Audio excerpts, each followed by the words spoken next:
How does our authentic self become obscured with adaptive personalities, with adaptive personality traits? And most importantly, how do seemingly irrational and seemingly destructive traits get locked in place as constructions that become the blocks to how we engage in our world? How is it that certain things become rigid, even when our conscious mind says, gee, I always do that, and this would be a good habit to change? So, the first thing that's important to understand is that when we're dealing with energy, any energy system, when we're dealing with, for example, a power system, where we're taking 120 volts or 240 volts and we're charging a 3-volt battery or a 9-volt battery. What needs to take place in the interference pattern between this larger energy source and this smaller energy source is what's called modulation. In human relationships, it's called attunement. We need to attune to the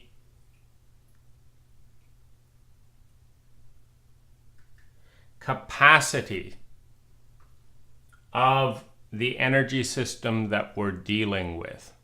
If we want a relationship with a child, and we want that relationship to be constructive, if we want the relationship with a battery, and we want that relationship to be constructive, we have to take, it could be a solar system as well. If this is the sun, and this is a human being, you do not throw the human being into the sun.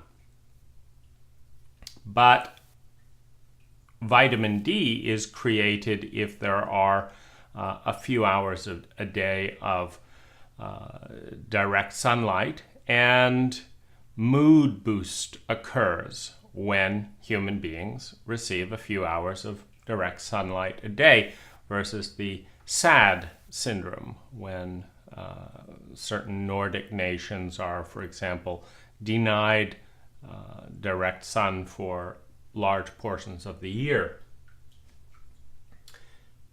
Now, this construction right here is modulation.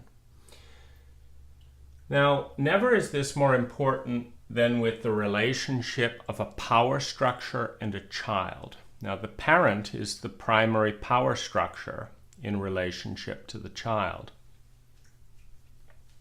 The parent is a very large energy, which is in the early stages of a person's life directly responsible for whether or not a child receives their 3 primary needs on Abraham Maslow's hierarchy of needs. Survival. Does a child receive food, water, energy, hygiene, etc., warmth, necessary to survive?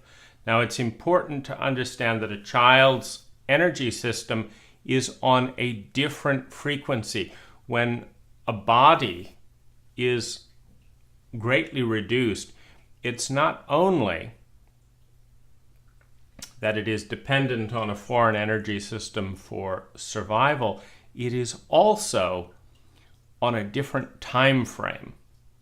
It may need to have a little sip, have a little sip, have a little sip, have a little sip, then turn away because the stimulation is too high of the sensate contact, then have darkness, then have connection. But a child is completely incapable of communicating these deeply vulnerable needs.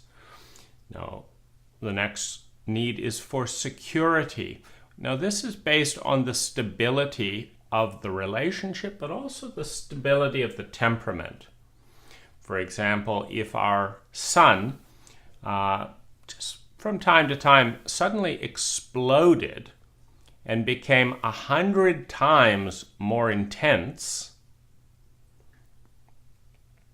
well, first of all, the ecology on the planet would all be dead. But second of all, it would be a traumatic experience for every human being on the planet in relationship to that son.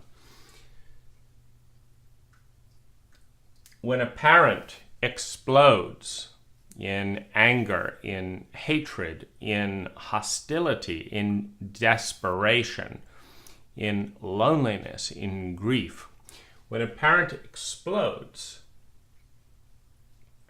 and in a matter of seconds, in a matter of minutes, in a matter of hours, becomes a completely different person to the person that the child is trying to develop an attuned relationship with.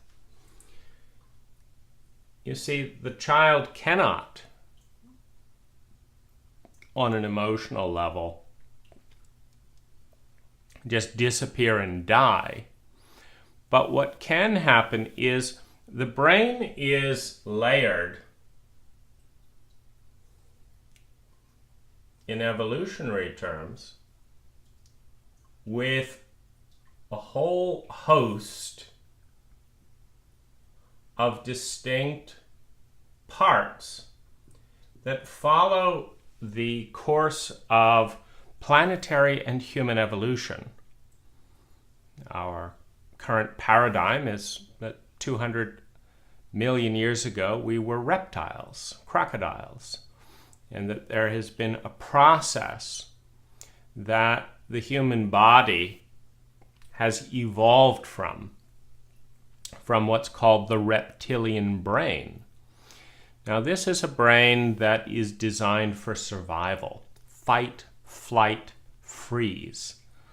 But this is not the spiritual self, the conscious sense of a human being that we have today. But it remains at the brainstem. An ability to survive in a sociopathic environment. Fight, flight, freeze. Now, in the endogenous DMT arenas of the brain, and you'll have to forgive my rudimentary knowledge of brain physiology, but in the frontal lobes, in the pineal gland, in the hypothalamus,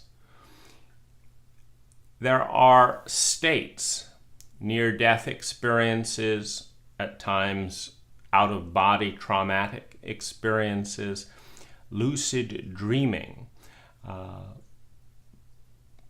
states of epiphany, of wonder, of transcendence, when the consciousness in the body accesses an energy field in which we consciously relate, in which we become one with that energy field.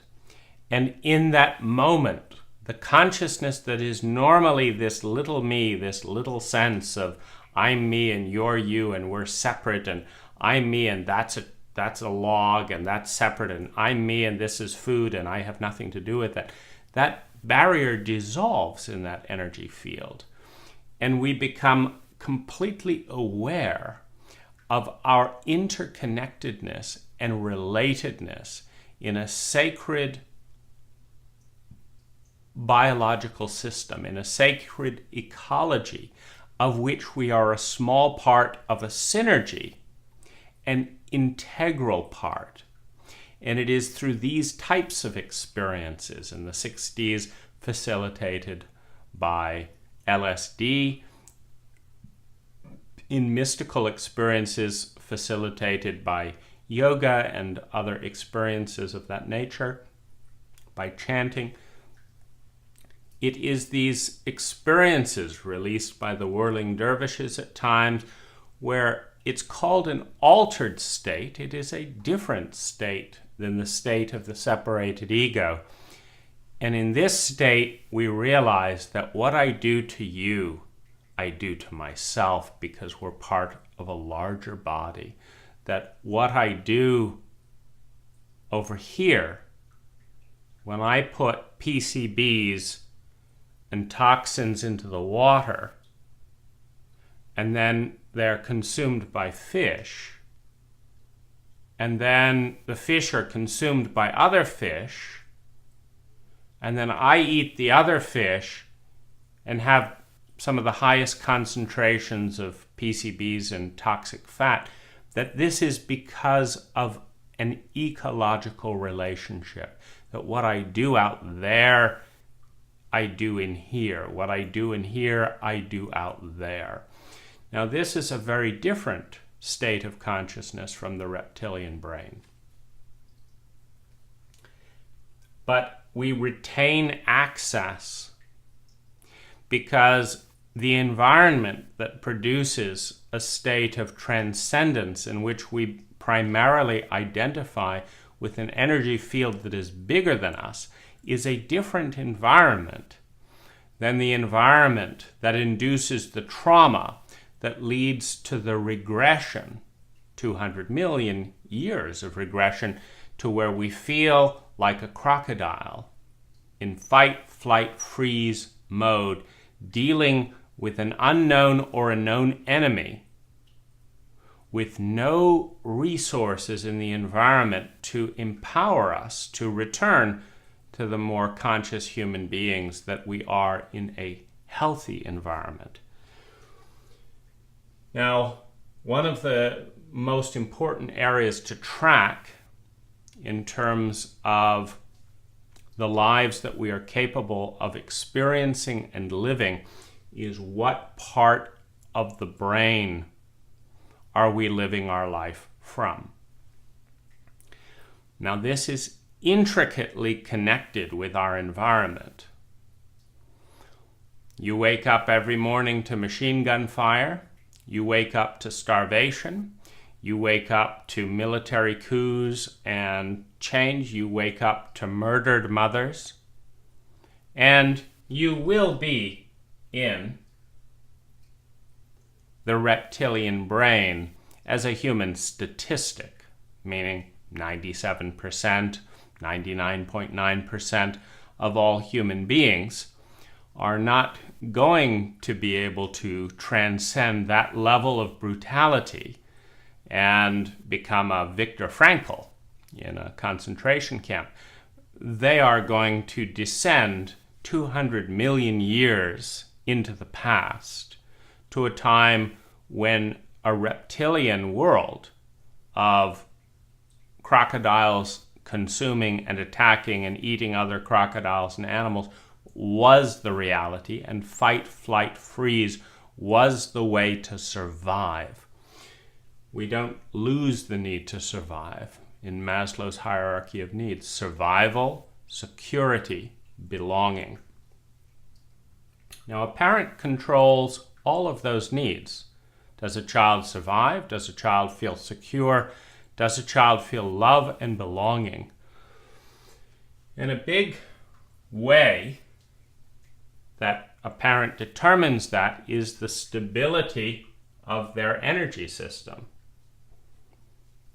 A relaxed, beating heart in presence that is responsive within a 3-second or anticipatory level is a completely different experience for a child than a 4 hours you're here, 6 hours you're here, now you're with this person, now you're with this person, now you're with me, now I'm in a good mood, now I'm in a bad mood, now I'm in this mood, now I can't stand it and I want nothing to do with you and I hate you and I wish I would never had any children.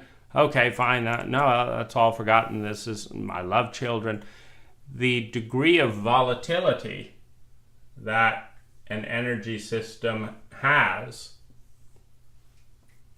determines a child's capacity to connect, to attune to the parent that is going to modulate and teach them how to regulate their own energy through mirror neurons. The degree of, we're not just looking at the degree of attachment and volatility, however, we're looking at the areas of attachment. Some parents connect only mentally with their child in a chauvinistic and very mental culture. I don't have feelings, I don't want to touch you. You're not really any use to me at all, but once you get to maybe 7 or so and you can start thinking, well, I have lots of information for you, and so I'm going to connect with you about this information, and how much is 2 plus 2, and what's this and what's that. So it's a very cerebral level of connection, and so the child is only able to mirror and connect and regulate with their parent in that quadrant. But the parent is, don't touch me, I don't want to hold the baby, I don't know, that's not, it's weird, take care of yourself, I'll muddle through it. But there's a resistance on a physical level. Or others, it's like, sure, I'll change the diaper, I'll do this, it's not very, but I don't have any feelings, and I don't want to feel. I don't want to connect with my feelings. Now, with my parents who had, various traumatic events that were unresolved in their past, they didn't learn how to feel. And so they didn't feel masterful in their ability to regulate their exposure to traumatic feelings that could be triggered, as in the phenomena of the biological element of PTSD, that can be triggered by certain cues. So if I'm going along and my parents are dissociated from their feelings, and then suddenly I do something that's one of their cues into a traumatic memory, I have suddenly become the most dangerous and terrifying person in their lives. Because they can't get rid of me. I'm 1 year old, I'm 2 years old. They can't break up with me. This is what we do in a Western culture when people make us feel uncomfortable feelings, is we just write them off. It's like, I'm done with you. You made me feel this. Go away. And in our culture, we consider that normal and healthy. And so, you made me feel this, go away. No, you made me feel this way, go away. Or you're beginning to make me feel this way, or you could make me feel this way, so I'm not going to get any closer to you. Or I'm going to lie to you so you can't get closer to me. Or I'm going to pretend to be busy, and so just stay away from these feelings. But a child cannot be put away physically. And this creates a real dilemma for a culture that has adults with a high percentage of unresolved trauma, with a high percentage of trauma illiteracy, meaning we don't teach the most basic fundamental elements of emotional education in school, and we certainly don't teach it at home. And so between the two of them, we have an emotionally illiterate culture. A child does some innocuous thing because traumatic memories are programmed from the reptilian brain to be associative. For example,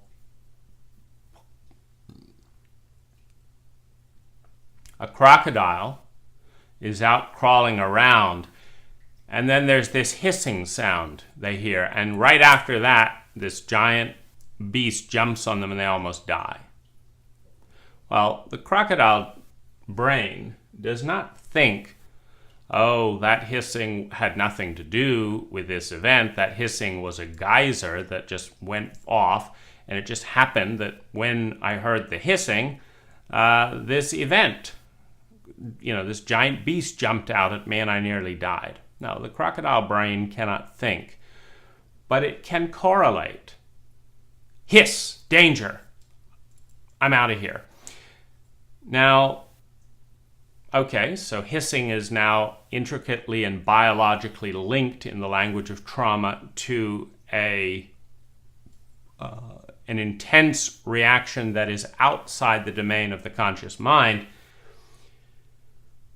But what happens when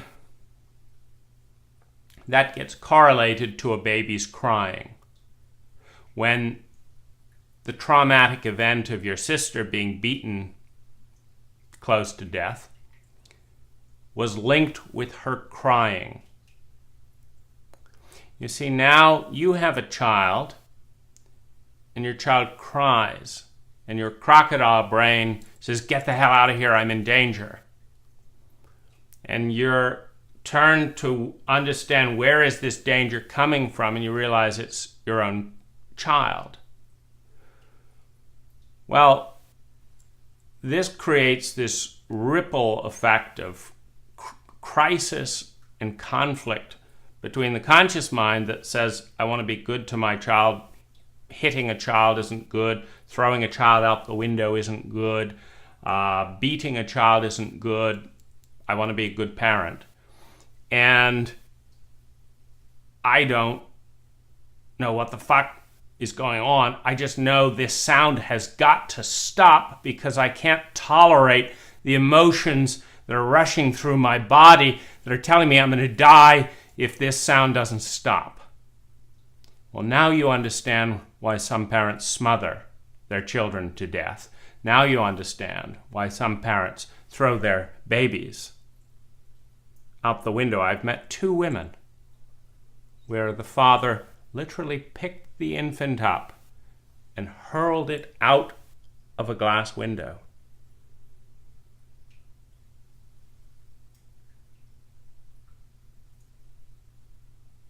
And the crisis for the adult stops. The reptilian brain says you're no longer going to die. And the conscious brain says, what have I done? Now, what we're looking at in this formation of constructs is the regulation pattern, which when you have parents that cannot regulate themselves, you do not learn regulation as a child. Now, when you as a child do the thing, maybe it's crying, maybe it's looking a certain way. Have you ever had or witnessed a parent who the child does something and the parent becomes enraged? Don't look at me like that. Don't say that. Don't, and it's like, my goodness, you're the parent. You've got all of the power. You're controlling this poor innocent's complete existence. They're learning everything from you. Why are you terrified of your own child? But they are. And they throw intense, unregulated energy at the structure of the child. Now, as I say, if the sun suddenly became 100 times hotter, we'd have billions of deaths in a matter of days with all the weather implications, the tornadoes, the whole, everything would be thrown off and there would be massive deaths. We could not respond to a sudden increase of 100 times the intensity of the sun. And we would go into traumatic fight, flight, freeze crisis as a species and as a planet. Now, fortunately for us, the sun is not as erratic as our parents. And so while we do experience tidal waves, while we do experience volcanoes and earthquakes, and those do create those experiences, we have not had the entire planet decimated yet, though an asteroid is calculated by many to be a very viable possibility at any point, considering that very small asteroids have wiped out the entire dinosaurs, etc. And there are much bigger ones that we are not tracking. Now, in this interference, when this buffer is basically destroyed to allow the unregulated and violent energy of one system towards another, when the voltage reduction, a battery charger, does one thing. It takes the 120 volts and steps it down till it's only 3 volts so that your phone battery can charge without exploding. The mindfulness of good parental training and emotional literacy helps us attune to and understand with the size of the energy system we're dealing with in a child, in a less experienced lover, in a younger person, in a very older person, in someone that's just gone through an enormous shock, that we have to be tender and sensitive around them. Stephen Covey tells a wonderful story about being on a train where these children are just going up the wall. They're bothering everyone. They're running up and down the train. And this father is just looking ahead as if he's no awareness of what's going on. And Stephen Covey is getting more and more angry and righteous and what a bad parent he is and how inconsiderate and da-da-da-da-da. And finally, he can't stand it anymore, and he says to the gentleman, look, are you going to do anything about your children? And the man looks up in this daze and says, you're right, I'm sorry. Their mother just died, and we all don't know quite what to do about it, because that's an overwhelming event in a husband and a child's life. And nobody's taught these children and this man in a culture such as ours how to cope with a probable scenario. Everyone is going to lose their mother at some point. But we, of course, do not teach this in high school either, how to cope with loss. But it changes the perspective. Stephen goes from righteous indignation and judgment and wanting to slap the kids, to caring, to regulating based on what's going on in the life of the person. Now, a few thousand years ago, most of us lived in such small groups that when anthropologists say that we can only process intimately and know up to 150 people, and beyond that, it's just words.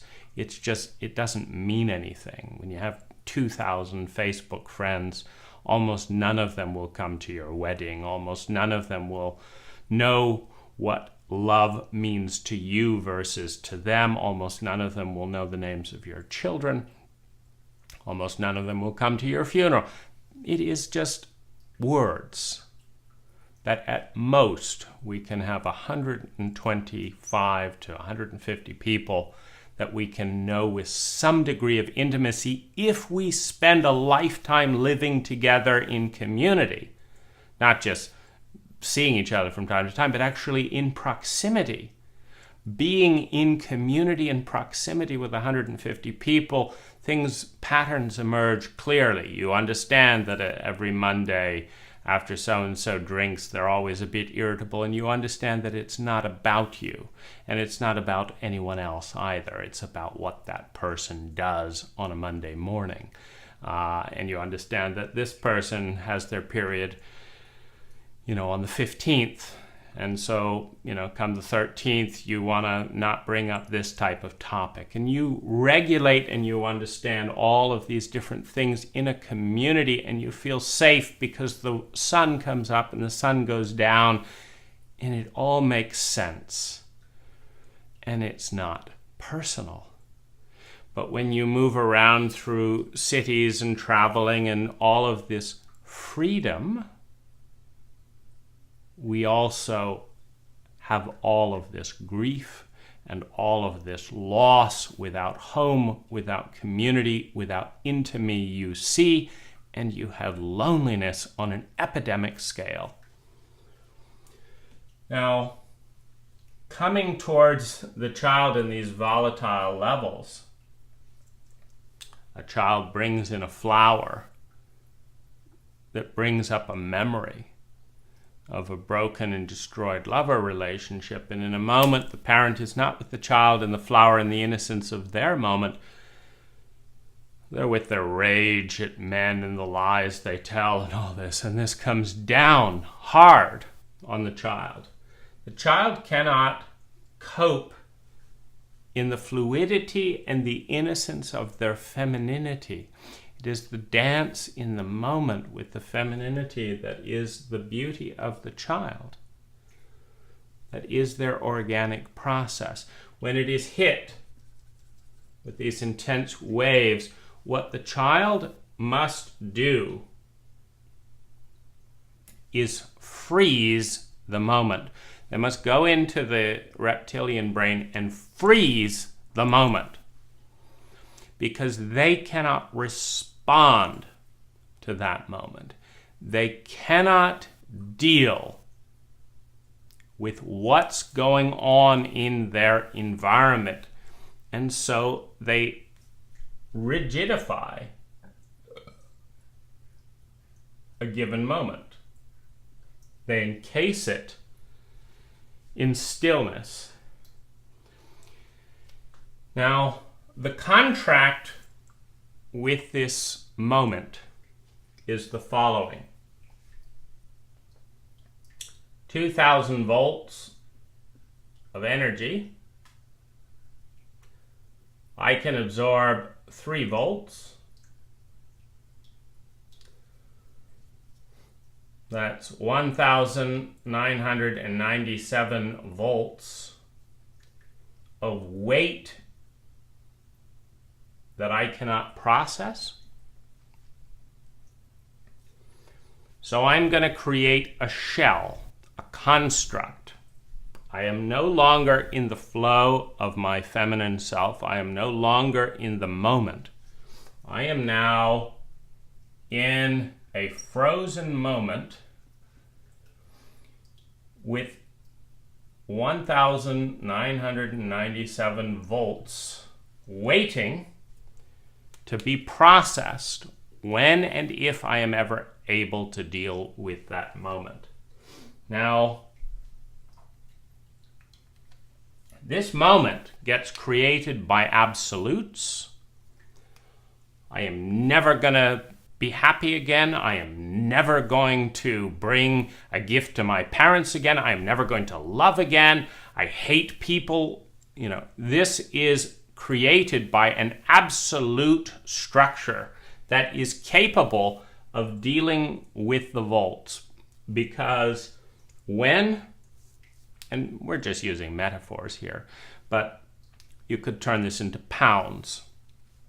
I can absorb maybe 60 pounds without collapsing as a 5-year-old. I'm being given 400 pounds of angry parent thrusting into me. I can't deal with it. I'm going to create a structure of absolutes that can deal with it. I will never be safe. I will never be happy. That is who I am. This is the moment. It is frozen in time. Now, the reptilian brain can deal with this kind of hostility, this kind of negligence, this kind of unregulated intensity that destroys life, that destroys evolution. The authentic, innocent, growing feminine self of the conscious mind cannot deal with it. So here we have a structure at 5 years old on a Sunday afternoon at 3 p.m. that has 1,997 volts around it. Now, the moment is frozen in time, which means at the time, 3 volts is all that can be carried. Now, maybe through the years, the voltage capacity of the adult can now carry 200 volts of those 1,997 volts. And with therapy and a container to hold and share the energy, think of a circle as a capacitor in an electrical sense, where you may only be able to carry 200 volts of the 1,997 volts. But if you're in a circle with 100 people, and you're each able to comfortably carry 100 volts, comfortably, this energy can be brought into that circle of 100 people, and 100 people can feel the energy. Wow, oh, I feel it, I'm with you. And the individual that's in that circle gets to open up the container of absolutes, the construct of the frozen moment again, and feel what it was like to be that terrified 5-year-old in the unregulated hostility of their parents. A parent that very well sent the signal, very well may have said, I wish you died. I wish you never were here. I wish I never had you. Go away. And you're hit with 2,000 volts. And it's like, I can't deal with it, so I become a shell. I can't feel anymore. I go numb. Now, you go through life numb as long as that construct is in place. Sure, other parts come up and this and that, but that region of the psyche is frozen biologically and cannot be accessed consciously in the body until the weight that is holding the construct in place is lifted off of the individual. And they are free for the first time, perhaps since they were 5 years old, to relate to the world as a dancer, as an innocent, frozen in ice for 37 years. Able to breathe into that region of the self for the first time.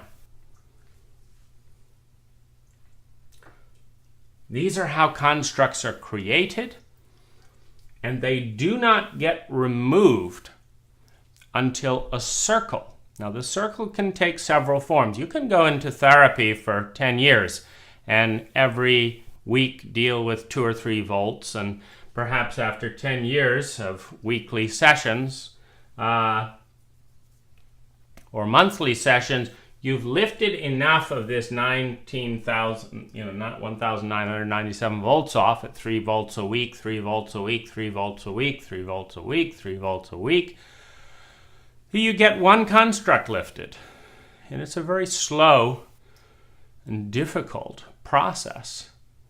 Or you can be in a circle of 100 people that know how to hold container, that know how to be a presence that restores safety to that child. And in 10 minutes, you can dance and lift a weight that has been destroying your existence for decades. And at the same time, bring vitality to the community who can hold and constructively use that anger, can use that rage, can use that terror, can use that trauma, can use that grief to revitalize the energy system of the community, to remember who they are, who we are as human beings. This is the power of synergy that is only possible with an illiterate group of 100 people. That's all it takes, 100 people. Doesn't take more than 30 in many cases, 30 people, each carrying 100 volts. It's 3,000 volts. They can do it. 7 people can do it with a lot more skill, with an awareness that there are charges that we all carry that are higher than 700 volts. So in an illiterate, unsophisticated culture that does not teach energy management as a science, it's very hard to do.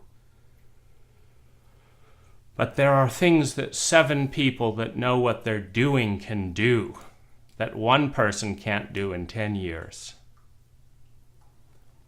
Now, we gain everything right in our independence, in our individuality, in our personal freedom, that no one's going to tell us what the fuck we're going to do. We're going to live our own life without any influence from other people.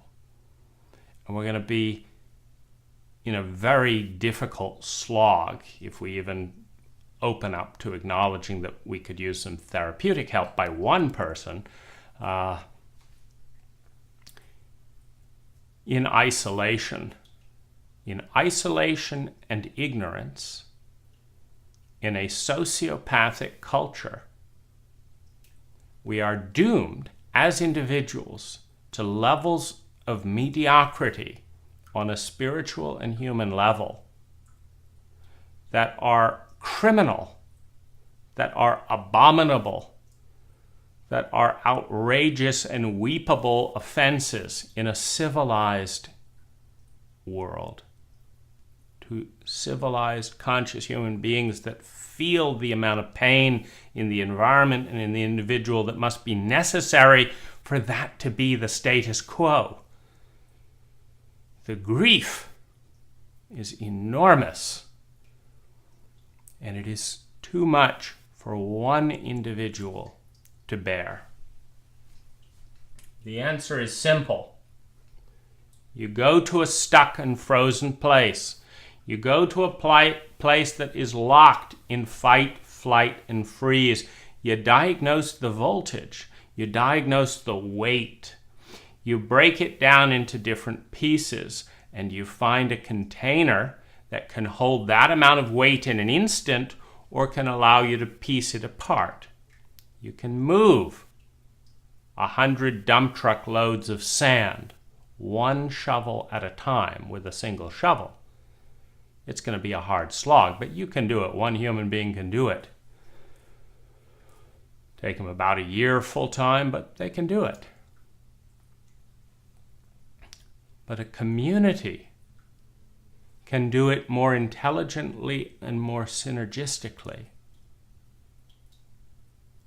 in a matter of days. And when you tie that together with other energy systems, see, we have not begun to take energy science to the level that we are taking electricity, because none of this would be happening if we were only electrical beings in a world of electricians. But we are emotional, mental, and biological beings in a world in which we do not learn to understand our biology, in a world in which we shame our emotions, in a world in which we do not understand the correlations of biology and emotions and thoughts, in a world of unregulated trauma, in which one moment we're a 200 million year old crocodile, and the next we're an innocent child, and the next we're an emotional animal, and the next we're beginning to be a human being. And then from time to time, glimpsing through those endogenous DMT windows, a corridor in which we see moments, if we're lucky, it's luck in this culture, see moments, if we're lucky, of a transcendent reality that we can just begin to make sense of in the 3 or 4 seconds we have the vision. And then have no idea where it went as we plunge back into the reptilian brain. to have any sense of destiny, any sense of humanity, any sense of mastery, we must embrace the science of culture, of community, and the self as consciously and attentively as we teach beauty queens to do their makeup, as we teach typists how to type, as we teach pilots how to fly. We must treat the psyche and the self with the same care as we build our nuclear weapons. The relationship between one feeling and another, between one human and another, as intimately nuanced and predictable as a nuclear explosion. A very simple relationship of a few parts of an atom that we have spent trillions of dollars developing and producing while neglecting the human psyche.